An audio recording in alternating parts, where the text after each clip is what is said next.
ఎన్నో రకాల పిల్లల కోసం ఎన్నో రకాల సేవింగ్లు చేస్తూ ఉంటారు కదా. అదేవిధంగా ఇక్కడ నేను 2 స్కీముల గురించి చెప్తాను. ఒకటి సిస్టమాటిక్ ఇన్వెస్ట్మెంట్ ప్లాను, ఒకటి సుకన్య సమృద్ధి యోజన. ఈ సిస్టమాటిక్ ఇన్వెస్ట్మెంట్ ప్లాను లాంగ్ రన్‌లోనే ఇన్‌కమ్ వస్తుంది. అదేవిధంగా సుకన్య సమృద్ధి యోజన కూడా లాంగ్ రన్‌లోనే ఇన్‌కమ్ వస్తుంది. కానీ సిస్టమాటిక్ ఇన్వెస్ట్మెంట్ ప్లాన్‌లో ఎక్కువ రిస్క్ ఉంటుంది.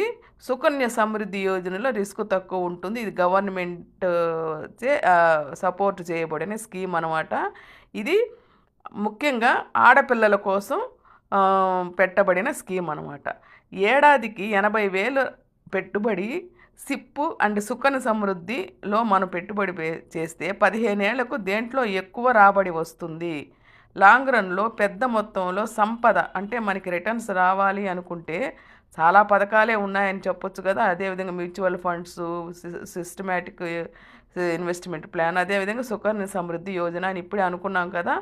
ఇప్పుడు మనం సుకన్య సమృద్ధి యోజనలో ఎంత వస్తుంది అనేది మనం తెలుసుకుందాము. మీరు సంపాదించే దాంట్లో నుంచే పొదుపు చేసి దానిని మదుపు చేస్తూ ఉంటే, అంటే దానిని డిపాజిట్ చేస్తూ ఉంటే ఓకే. ఇలా కానీ చేయకుండా ఉంటే కనుక మీరు ఇక నుంచినైనా దీని గురించి, ఈ సుకన్య సమృద్ధి యోజన గురించి ఒక ప్లాన్ చేయండి మీ పిల్లల భవిష్యత్తు కోసం. చిన్న వయసు నుంచే పెట్టుబడులు పెడుతూ ఉంటే దీర్ఘకాలంలో మంచి రిటర్న్స్, మంచి లాభాలు మనకు అందుకునే అవకాశం ఉంటుందన్నమాట. ఇక ఇందుకోసం ఏ పథకాలు ఎంచుకోవాలో ఆలోచిస్తున్నారా? లాంగ్ టర్మ్లో రిస్క్ ఉంటుంది, లాభాలు ఉంటాయి అనుకుంటే సిస్టమాటిక్ ఇన్వెస్ట్మెంట్ ప్లాను.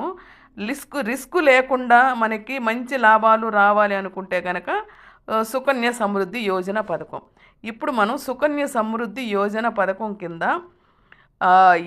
ఎలా మనం దీన్ని సేవ్ చేసుకోవాలి అనే దాని గురించి నేను ఇప్పుడు మీకు ఈ వీడియో ద్వారా డిస్కస్ చేస్తున్నాను. మీరు దీంట్లో పెట్టుబడి పెడితే మీ పిల్లల భవిష్యత్తు బంగారు భవిష్యత్తు అవుతుంది. వాళ్ళ చదువులకి, వాళ్ళ పిల్లల పెళ్ళిళ్ళకి కూడా. ఈ పథకం ప్రభుత్వ మద్దతు ఉన్న పథకం. మనకి డెఫినెట్గా గ్యారంటీడ్ స్కీమ్ అనమాట. ఇది కేవలం ఆడపిల్లల కోసం ఉద్దేశించిన స్కీమ్ అని చెప్పాను కదా. ఇక్కడ ఒక నిర్దిష్టమైన వడ్డీ రేటు ఉంటుంది, ఇంట్రెస్ట్ రేట్ ఉంటుంది కాబట్టి బ్యాంక్కి గ్యారంటీగా రిటర్న్స్ ఇస్తాయి. ప్రస్తుతం ఇది 8.2% వడ్డీ ఉంది. ఇక్కడ ట్యాక్స్ బెనిఫిట్స్ కూడా ఉంటాయి. పాత పన్ను విధానం కింద ఆర్థిక సంవత్సరంలో 150,000 వరకు పెట్టుబడుల పైన పన్ను మినహాయింపు పొందొచ్చు. పాప 10 ఏళ్లలో ఇందులో చేర్పించాలి. 10 ఏళ్ల లోపు వయసులో ఇందులో చేర్పించాలి. వరుసగా